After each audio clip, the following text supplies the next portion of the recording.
చాలామంది ఏంటంటే ఎప్పుడన్నా శరీరం శిథిలమవుతూ ఉంటే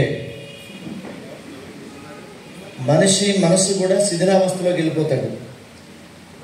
కానీ శరీరం శిథిలమవుతుంది అని అనిపించినప్పుడు ఆయన ఏదో ఇప్పుడే చెప్పారు, ఇన్నిసార్లు నాకు డయాలసిస్ జరిగిందండి ట్రాన్స్ప్లాంటేషన్ ముందు. కానీ ఆత్మస్థైర్యాన్ని పదిలంగా దాచుకున్నటువంటి రామారావు గారిని మనందరం గట్టిగా చప్పట్లు కొట్టి అభినందించాలి. Is a true fighter.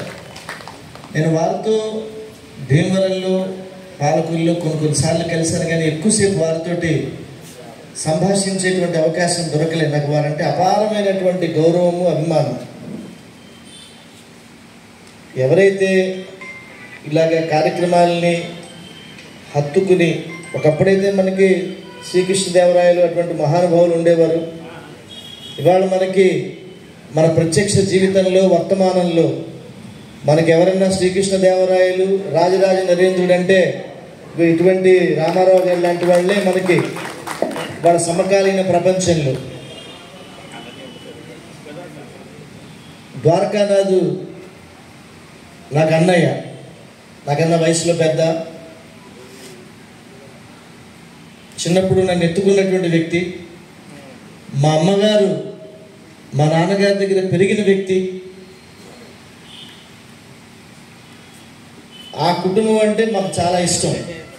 ముఖ్యంగా మా పెద్దన్నయ్య శ్యాంప్రసాద్ ముఖర్జీ అంటే మా ఫ్యామిలీ అంతా కూడా ఆర్ఎస్ఎస్ నుంచి వచ్చినటువంటి ఒక కుటుంబం. మా మేనమావులు కానీ ఇంక్లూడింగ్ మా ఫాదర్ కూడా ఆర్ఎస్ఎస్ శాఖకి వెళ్ళినటువంటి వ్యక్తి. ఆయన రిటైర్డ్ డిస్ట్రిక్ట్ పంచాయత్ ఆఫీసర్. నేను కూడా చిన్న శాఖకి వెళ్తుండేవాడిని. ఇవాళ అనేక పరిస్థితుల్లో ఒక ఫిలాసఫీ, తండ్రి గారు ఇచ్చినటువంటి ఫిలాసఫీ, వాళ్ళకి ఆ పేర్లు ద్వారకానాథ్, శ్యాంప్రసాద్ ముఖర్జీ అని పేరు పెట్టారంటే వారి తండ్రి గారు అంటే మా పెద్దనాన్న గారి దేశభక్తి ఎంత గొప్పదో మీరు అర్థం చేసుకోండి. మీరు దేశభక్తుల కుటుంబం, అటువంటి పేర్లు పెట్టారంటే ఆ కుటుంబము. అలాగే మా పెద్దమ్మ గారు 80వ ఏట బిఏ ఎగ్జామ్ రాసింది ఆవిడ. బిఏ ఎగ్జామ్ 80 ఏట రాసింది ఆవిడ. ఆ కుటుంబం గురించి ఏం చెప్పాలి?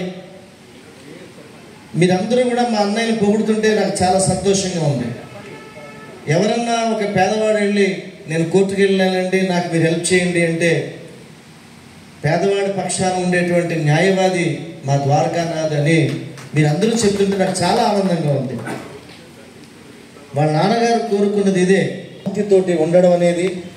అలాగే ఆయన అదృష్టం, వారి శ్రీమతి మా వదిన గారు కానీ, మా ఈ వదిన గారు కానీ అందరూ కూడా హస్బెండ్ యొక్క ఫిలాసఫీ తోటి నడిచి వెళ్ళడం అనేది, అది గత జన్మలో ఏదో గొప్ప సత్కర్మ ఉంటే అటువంటి ఇల్లాలు దొరుకుతారు. అలాగే పిల్లలను కూడా చాలాగా విశాలమైనటువంటి భావాలతోటి ఆయన జీవిస్తున్నాడు. పిల్లల్ని కూడా విశాలమైనటువంటి భావాల్లోనే వాళ్ళని కూడా ముందుకు తీసుకెళ్ళడం. ఎప్పుడన్నా ఫోన్ చేస్తాడు, కంటెంట్ ఏం చెప్తాడు అన్న సంగతి తర్వాత, ఫస్ట్ ఎరా అని పిలుస్తాడు. నన్ను మా అమ్మగారు, మా నాన్నగారు, మా కజిన్స్ తర్వాత నన్ను ఈ భూమి మీద ఎరా అని పిలిచిన ఏకైక వ్యక్తి చనిపోయిన డాక్టర్ దాసనారాయణరావు గారు. నేను డాడీ అనేవాడిని, నువ్వు అనేవాడిని. ఆయన్ని నన్ను ఎరా అని పిలిచేవాడు.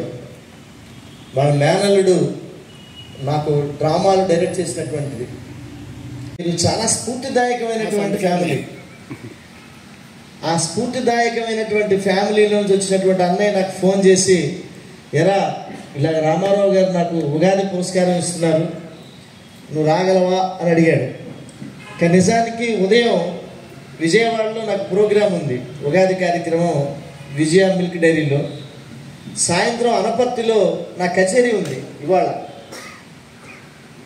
కానీ ఆయన ఫోన్ చేయక ముందు, అన్నయ్య ఫోన్ చేయక ముందు ఆర్గనైజర్ నాకు ఫోన్ చేసి, సరే ఎలక్షన్ కోడ్ వచ్చింది, ఆడిటోరియం మనం ఇనాగ్రేట్ చేయలేకపోతున్నాం సార్, మరలా మీరు డేట్ ఇచ్చిన తర్వాత ఎలక్షన్ తర్వాత పెట్టుకుంటాం సార్ అన్నాడు. ఫోన్ పెట్టేశాడు. వెంటనే అన్నయ్య ఫోన్ వచ్చింది. అన్నయ్య నేను తప్పకుండా వస్తున్నాను అని చెప్పాను. తాడేపల్లిగూడెం రావడం అంటే సంక్రాంతి, ఈ ఉగాదులు మిగతా ఊళ్ళల్లో మామూలుగా జరుపుకుంటారు, కానీ ప్రతిరోజు ఉత్సవంగా సాగేటువంటి ఊరు మా తాడేపల్లిగూడెం అని నేను మనస్ఫూర్తిగా నమ్ముతాను. ఇక్కడ ఏదో ఒకటి ఇందాక వస్తూ ఉంటే ఆ కాలం ఒడ్డిన ఒక 10 టెంపుల్స్ ఉన్నాయి. ఒక్కొక్క టెంపుల్లోంచి ఒక భజన సాంప్రదాయం ఒకటి వినిపిస్తుంది. సేవ్ టెంపుల్స్ భారత్ చైర్మన్గా, ఒక ఆంధ్ర సారస్వత పరిషత్ అధ్యక్షుడిగా నేను ఇటువంటి సంస్కృతి సజీవంగా ఉండాలి అని కోరుకునేటువంటి మనిషిని. మా పైలా శ్రీనివాస్ నా కెరీరు తొలి రోజుల్లో ఉత్సాహంగా ఉన్నప్పుడు నా గజల్లని చప్పట్లు కొడుతూ మెచ్చుకున్నటువంటి వ్యక్తి. ఈరోజు కూడా నా సొంత బ్రదర్స్ ఎట్లాగా నా కెరీర్ని చూసి ఆనందపడతారో అలాగే ఆనందపడే వ్యక్తి మా పైలా శ్రీనివాస్. ఇది ఒక జర్నలిస్ట్కి, ఒక మనిషికి ఉండాల్సినటువంటి లక్షణం. నాకు వారు పాడుతుంటే కూడా ముచ్చటేసింది. ఇందాక చాలామంది పాడుతుంటే ముచ్చటేసింది. ఎందువల్లంటే నేనేదో గొప్ప గాయకుడు నేను అనుకోను. ఈ ప్రకృతిలో ఒక్కొక్క చెట్టు ఎంత అందంగా ఉంటుందో, ఒక తోటలోకి వెళ్తే ఒక్క చెట్టే బాగుంటే తోట కాదు, అది అనేక చెట్లు బాగుంటే తోట అవుతుంది. నేను మోకరిల్లుతూ నమస్కరిస్తూ, ఇవాళ సన్మాన గ్రహీతలు అందరూ కుమారులే ఉన్నారు ఇక్కడ వేదిక మీద. స్టేజ్ మీద చూస్తుంటే కుమారి కుమారి కుమారి అని ఉన్నారు అందరూ. సో కుమారి త్రయానికి నేను అభినందనలు తెలియజేస్తూ, రాజా తాతయ్య గారు ఇవాళ వారు ఇక్కడ మీరందరూ ఆయన్ని మీరు వారికి దయ ఉంచి హెల్ప్ చేస్తున్నాను అని మటుకు ఆయనకు అనుకోవద్దు. రాజా తాతయ్య గారికి నేను సహాయం చేస్తున్నాను అనే మాట మటుకు అనుకుని ఆయనకి ఎవరు ఇవ్వద్దు. ఆయనకి సేవ చేస్తున్నాను అనుకుని ఇవ్వండి మీరు. ఎందువల్ల అంటే తన జీవితకాలం నేను పాలకొల్లులో కళ్ళు విప్పిన దగ్గర నుంచి మేము పాటల పోటీలకు వెళ్తే ఆయన న్యాయ నిర్ణేతగా ఉండేవారు. ఆయన, గోపాలరాజు గారు, సాయిశ్రీ గారు, పుష్యమి గారు, ఇలా కొంతమంది. ఎప్పుడు చూసినా వాళ్ళ జీవితం అంతా కూడా కళారంగము, నాటక రంగము, దీంతోనే బతికారు. మనం ఎవరికైనా గుర్తుపెట్టుకోండి, సనాతన ధర్మంలో హెల్ప్ అనే పదం లేదు.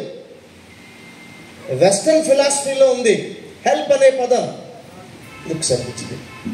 ధర్మంలో ఉన్న గొప్ప మాట ఏంటంటే serving hands, not helping hands. ఇవాళ వారికి, వారు చేసిన దానికి మీరందరూ కూడా ఇంత మహానుభావుడికి మనము సేవ చేస్తున్నాము అనేటువంటి ఉద్దేశంతో మీరు అందరూ ఇచ్చినందుకు నేను మనస్ఫూర్తిగా మీ అందరినీ అభినందిస్తున్నాను. ఎంత చూశా, నా భార్య కూడా నాతో పాటు వచ్చింది. తర్వాత అన్ఫార్చునేట్గా ఆయన చనిపోయినాడు. ఆ రోజు నేను నా భార్య వెళ్తే ఆ గ్రౌండ్ అంతా జనం ఉన్నారు. డెడ్ బాడీ అక్కడ ఉంది. అందరూ చాలా దగ్గరికి వచ్చి ఏవేవో తలుచుకుంటూ మాట్లాడుతున్నారు. ఆ తర్వాత ఫ్యూనరల్ అయిపోయింది. నా భార్య నేను రిటర్న్ అవుతూ, ఏంటి సురేఖ, ఈ 10 నెలలు 15 నెలలు వీళ్ళు ఎక్కడికి వెళ్ళిపోయారు? ఆయన ఒంట్లో బాగాలేనప్పుడు, ఆయన ఇంట్లో రోధిస్తున్నప్పుడు ఎవరూ లేరేంటి? కానీ ఇవాళ ఆయన వెళ్ళిపోయిన తర్వాత వీళ్ళందరూ వచ్చారేంటి అని అనిపించి, మన మనిషి ఎదురుగుండా ఉన్నప్పుడు ఆ మనిషి విలువ తెలియదు, వెళ్ళిపోయిన తర్వాత ఆ మనిషి గురించి ఆలోచిస్తే ఏం ఉపయోగం ఉంది? అరే నేను గజలన్నా, అందరినీ ప్రేమతో పలకరించు, అందరినీ ప్రేమతో పలకరించు. ఎంతమంది వచ్చారు కదా, హాయిగా నవ్వుతూ మాట్లాడుకోవాలి. బాగున్నారా బాగున్నారా బాగున్నారా అని. నన్ను అంటుంటారు, శ్రీనివాస్ గారు అతను ఎవరో మిమ్మల్ని ఏదో అన్నాడండి అని. అంటే నేను అన్నాను, అతను అన్నాడు, అతను తిట్టచ్చు కదండి మీరు అని. నేను అన్నాను, నన్ను ప్రేమించే వాళ్ళని ప్రేమించడానికే నాకు టైం లేదయ్యా, నన్ను ద్వేషించే వాళ్ళ గురించి మాట్లాడే టైం అస్సలు లేదు నాకు, వదిలేసేవయ్యా అంట. నిజంగా మనకి టైం ఉంటే మనం ప్రేమించే వాళ్ళ కోసం ఖర్చు పెట్టాలి, కానీ ద్వేషించే వాళ్ళ కోసం ఖర్చు పెట్టకూడదు. Spend your time.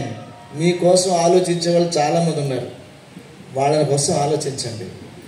అందరినీ ప్రేమతో పలకరించు. పైలా శ్రీనివాస్ గారు వింటున్నారా? అందరినీ ప్రేమతో పలకరించు. ఎందుకో తెలుసా? మరలా మరలా ఈ దారిని వస్తావో రావో, బంధాలను మనసుతో తిలకించు. మరలా ఈ దారిని వస్తావో రావో. అందుకని ప్రతి క్షణాన్ని మరలా వస్తామో ఈ దారిన రామో అని అనుకుని చూస్తే సమయం విలువ అర్థమవుతుంది. కానీ మిమ్మల్ని అందరినీ కోరేది ఏంటంటే, మీ ఇంట్లో పెద్ద పెద్ద వాళ్ళు ఉంటారు.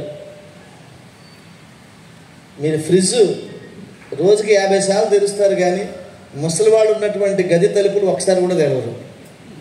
ఈ ఊర్లోనే ఒక ఫ్రెండ్కి అనారోగ్యంగా ఉంటుంది. నేను చాలాసార్లు అనుకున్నా సాయిశ్రీ గారిని ఒక్కసారి చూసి వెళ్దామని. చాలాసార్లు చూస్తుండగానే అదే చూసుంటే బాగుండేది అనిపించింది. అటువంటి తప్పులు మీరు చేయకండి. నేను చేసిన తప్పులు. అందుకని మీకు గజలు వినిపిస్తాను, మీరు గట్టిగా చప్పట్లు కొడితే. లేదు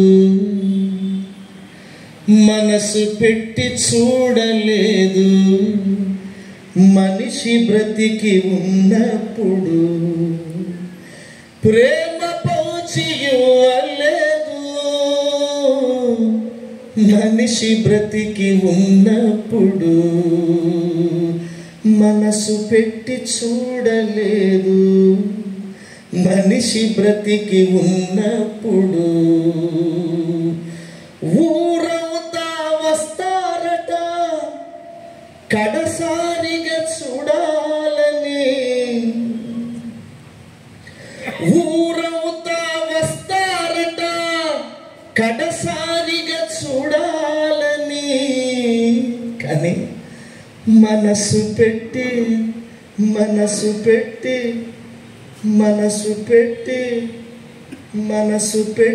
నవ్వలేదు, మనిషి బ్రతికి ఉన్నప్పుడు ప్రేమ పోచి ఇవ్వలేదు. మనిషి బ్రతికి ఉన్నప్పుడు పువ్వులను పరుస్తారు చివరి యాత్రలోనా, పువ్వులను పరుస్తారు చివరి యాత్రలోనా. కానీ ఒక్క పువ్వు ఇవ్వలేదు, మనిషి బ్రతికి ఉన్నప్పుడు. ఒక్క పువ్వు ఇవ్వలేదు, మనిషి బ్రతికి ఉన్నప్పుడు ప్రేమ పంచి ఇవ్వలేదు. మనిషి బ్రతికి ఉన్నప్పుడు సభలెన్నో పెడతారట లేని వాణ్ణి కీర్తిస్తూ. శ్రద్ధాంజలిలో ఎన్నో కార్యక్రమాలు పెడతాం మనం. సభలెన్నో పెడతారట లేని వాణ్ణి కీర్తిస్తూ. కానీ మనసు పెట్టి పొగడలేదు, మనసు పెట్టి పొగడలేదు. మనిషి బ్రతికి ఉన్నప్పుడు ప్రేమ పంచి ఇవ్వలేదు. మనిషి బ్రతికి ఉన్నప్పుడు మనసులోకి చూడలేదు. మనిషి బ్రతికి ఉన్నప్పుడు.